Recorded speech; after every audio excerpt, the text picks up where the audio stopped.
signes moteurs qu'on peut observer aux différents étages du tube digestif. Bon, alors schématiquement, à chaque étage qu'on considère, les choses se présentent à peu près de la même manière. Donc si on va de l'intérieur vers l'extérieur, la structure la plus interne, c'est ce qu'on appelle, c'est représenté ici, voilà, c'est ce qu'on appelle la muqueuse. Et la muqueuse est représentée par un épithélium. Et cet épithélium, il est extrêmement variable selon l'étage auquel on se situe. En dessous de la muqueuse, on a de l'épithélium, on a ce qu'on appelle la lamina propria, qui est du tissu conjonctif, et puis une fine couche de cellules musculaires, qui est la musculaire muqueuse, qui permet d'imprimer indépendamment de la motricité ou des mouvements de l'ensemble, qui permet d'imprimer à cette muqueuse, et en particulier à l'épithélium qui la compose, une motricité particulière.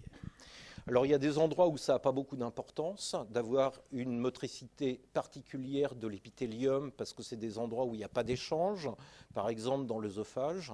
Et puis il y a des endroits où ça prend un sens qui est extrêmement grand, parce que les échanges vont être phénoménaux.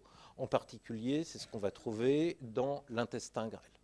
Donc cette structure, la musculaire muqueuse, elle va être variablement développée et fonctionnellement plus ou moins importante selon l'étage auquel on va se trouver.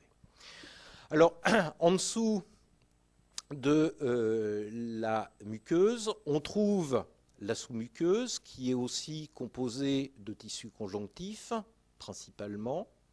Et puis, à l'extérieur, on trouve du muscle lisse, presque la totalité du tube digestif, à l'exception du tiers supérieur de l'œsophage. Le muscle de la paroi du tube digestif, c'est du muscle lisse, qui est organisé en deux couches. Une couche interne qui est une couche circulaire et une couche externe qui est une couche longitudinale.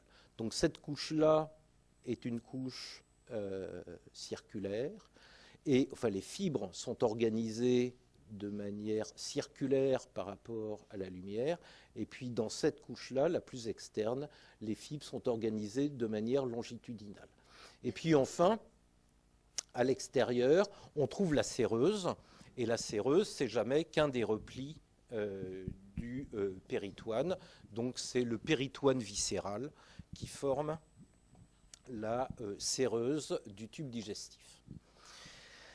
Et si on regarde attentivement, on va s'apercevoir qu'en plus de ces structures, il y a des structures nerveuses, en l'occurrence des neurones, qui sont groupées à des endroits extrêmement précis, parce qu'on va trouver de ces groupements de neurones à la jonction entre la sous-muqueuse et la musculeuse, et on appelle ça les plexus sous-muqueux.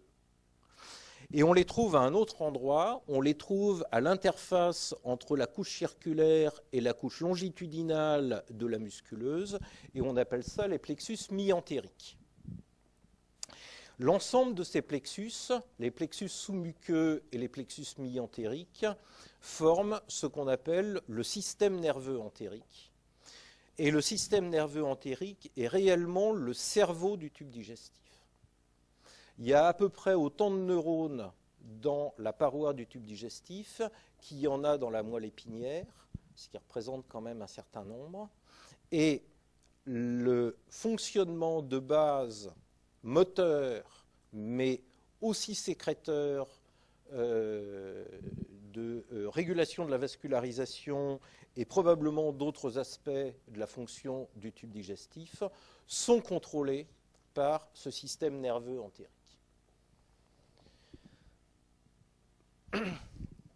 Alors ça, c'était une présentation générale. Maintenant, vous avez dû observer, ou on vous a raconté que, à côté de ces caractères communs aux structures, il y a aussi des éléments de variabilité. Et ces éléments de variabilité, on peut s'en rendre compte, par exemple, lorsque on compare la structure d'un œsophage avec une partie musculaire qui est extrêmement développée et au contraire un épithélium qui est extrêmement rudimentaire, avec ce qu'on va trouver dans l'intestin grêle. Ce qu'on va trouver dans l'intestin grêle, c'est proportionnellement moins de muscles, et effectivement, les mouvements de ce qu'il y a dans la lumière dans l'intestin grêle sont des mouvements qui sont plus lents, et heureusement qu'ils sont plus lents, parce qu'autrement, on n'aurait pas le temps de faire dans le grêle ce qu'on a à y faire. Il consiste à propulser quelque chose qui est moins solide, puisque la transformation mécanique par l'estomac est passée par là, donc c'est une sorte de bouillie qu'il s'agit de faire avancer, et donc c'est réellement plus facile. Donc il y a des muscles, mais les muscles sont proportionnellement moins développés que dans l'œsophage. En revanche, si vous regardez l'épithélium est incroyablement plus développé qu'il ne l'est dans l'œsophage, parce que c'est l'endroit principal où vont se faire les échanges entre ce qu'il y a dans la lumière de l'intestin, et en l'occurrence dans la lumière du tube digestif, et le milieu intérieur. C'est l'endroit par prédilection où on fait de l'absorption de solvants et de solutés. Est-ce que vous avez une idée de ce qu'est la surface de l'épithélium de l'intestin grêle d'un adulte d'une taille normale, idéale, moi par exemple?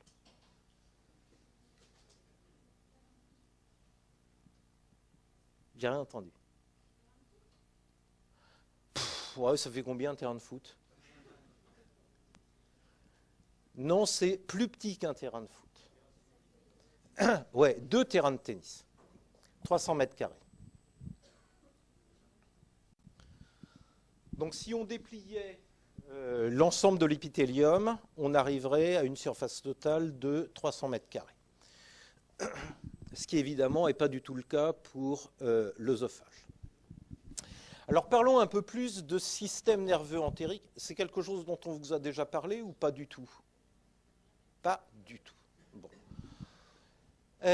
Alors, donc ça c'est une autre représentation de la paroi du tube digestif, où on trouve ici l'épithélium, et puis on va trouver nos neurones qui sont regroupés à la fois en plexus sous-muqueux, pour ceux qui sont à l'interface entre la sous-muqueuse et la couche circulaire de la musculeuse, et ici les plexus mi-entériques, ceux qui sont à la jonction entre la couche circulaire et la couche longitudinale de la musculeuse. Alors évidemment, ils n'ont pas exactement les mêmes fonctions, pas exactement les mêmes attributions. Les plexus mi-entériques, ils ont principalement comme rôle de contrôler la motricité de la musculeuse. Donc quand on active les plexus mi-entériques moteurs, on va observer une augmentation des contractions, que ce soit des contractions toniques ou des contractions rythmiques. Une contraction tonique, c'est une contraction qui se met en place et qui va persister un certain temps. Une contraction tonique, c'est une contraction qui apparaît, puis qui disparaît, éventuellement qui réapparaît, puis qui disparaît. Donc il y a un rythme qu'on ne retrouve pas dans les contractions toniques, qui sont des contractions qui se mettent en place, qui vont durer éventuellement plusieurs minutes, voire plusieurs dizaines de minutes, avant de se relâcher. Les plexus sous-muqueux, eux, ils ont non seulement un petit rôle dans l'activité de cette motricité, en particulier celle de la musculaire muqueuse, mais surtout, ils vont jouer sur les activités sécrétoires et ils vont jouer un rôle dans la modulation de l'absorption intestinale.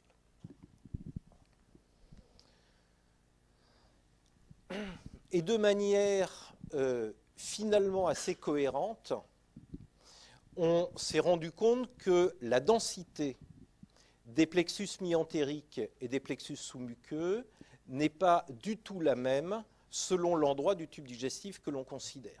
Donc ce que vous avez sur la gauche, c'est l'abondance rapportée au centimètre carré des plexus sous-muqueux Et ce que vous avez à droite, c'est l'abondance des plexus mi-entériques dans différentes structures du tube digestif, en commençant par le tiers supérieur de l'œsophage, celui dont la paroi est composée de muscles striés. L'interface entre le muscle strié et le muscle lisse, donc le premier tiers de l'œsophage. Ici, les deux tiers inférieurs de l'œsophage avec le muscle lisse, le fondus gastrique, l'antre gastrique, et puis le duodénum, le jéjunum, l'iléon, les trois parties du côlon, le côlon ascendant, le côlon transverse, le côlon descendant, et finalement le rectum. Alors, ce qui apparaît assez clairement, c'est que des plexus mi-entériques, il y en a à peu près partout. Pas exactement avec la même abondance, en particulier dans la partie striée de l'œsophage, parce que l'innervation extrinsèque de la partie striée de l'œsophage est un peu particulière, on va y revenir, mais partout ailleurs, il y a une assez grande densité, voire une très grande densité, de l'expression de ces plexus mi-entériques. Et ce n'est pas du tout le cas des plexus sous-muqueux. Plexus sous-muqueux, dans la première partie du tube digestif, ils sont extrêmement peu représentés. Il n'y en a quasiment pas dans l'œsophage, pas dans les premières parties de l'estomac, parce qu'à cet endroit-là, en fait, les activités sécrétoires sont à peu près inexistantes. Donc il n'y a rien à contrôler de la part des plexus sous-muqueux, et ils n'auraient aucune raison d'être exprimés à cet endroit-là. En revanche, dans le duodénum, dans le jéjunum et dans l'iléon, et un peu moins dans le côlon, là où les activités sécrétoires vont être extrêmement intenses, on va trouver une grande densité de ces plexus sous-muqueux. Donc le système nerveux entérique existe, et on va même essayer d'aller un tout petit peu plus loin dans la manière dont il est conçu pour comprendre comment il fonctionne, mais il est intégré dans la paroi du tube digestif, mais pour autant, il n'est pas coupé du monde. C'est-à-dire qu'il n'est pas coupé de l'organisme lui-même, c'est-à-dire qu'il reçoit une innervation de la part du système nerveux autonome. Alors, il y a deux types d'innervation autonome. Il y a l'innervation parasympathique et l'innervation sympathique. Et schématiquement, l'innervation parasympathique du tube digestif peut provenir de deux endroits. Pour la première partie du tube digestif, elle provient du noyau dorsal du vague, avec des fibres qui cheminent dans le nerf vague et qui vont se diriger soit vers l'œsophage, soit vers l'estomac, l'intestin grêle ou la première partie du côlon, le côlon ascendant, jusqu'à peu près au milieu du côlon transverse. Le reste du tube digestif, donc la partie gauche du côlon transverse, le côlon descendant et le rectum, reçoit aussi une innervation parasympathique, et cette innervation parasympathique provient de la moelle sacrée. Toutes les fibres dont on parle ici sont des fibres préganglionnaires, c'est-à-dire qu'elles vont faire leur première synapse dans la paroi du tube digestif, et en réalité, elles vont faire leur première synapse avec un neurone du système nerveux entérique.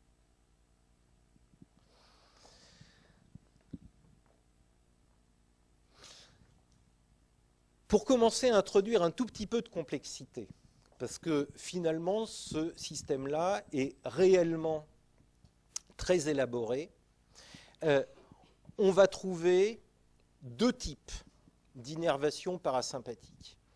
Une innervation qui va utiliser comme neuromédiateur l'acétylcholine. Et l'acétylcholine va se comporter comme un activateur du système nerveux entérique.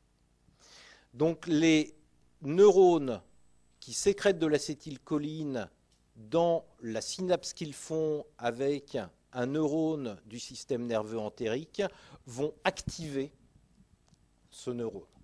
Si c'est un neurone moteur, ils vont renforcer la motricité. Si c'est un neurone sécréteur, ils vont renforcer la sécrétion. Mais il n'y a pas que des fibres cholinergiques qui font partie du système nerveux entérique. Il existe aussi des fibres non cholinergiques qui vont utiliser d'autres neuromédiateurs. Et les deux neuromédiateurs que vous devez connaître parce qu'ils sont extrêmement abondants et assez emblématiques de ces fibres-là, c'est le monoxyde d'azote et le VIP. VIP voulant dire Vasoactive Intestinal Polypeptide. Vous avez eu le temps de noter. Et ces neurones-là sont des neurones qui sont au contraire inhibiteurs. Donc ils ont une action opposée aux actions des neurones qui utilisent l'acétylcholine comme neuromédiateur.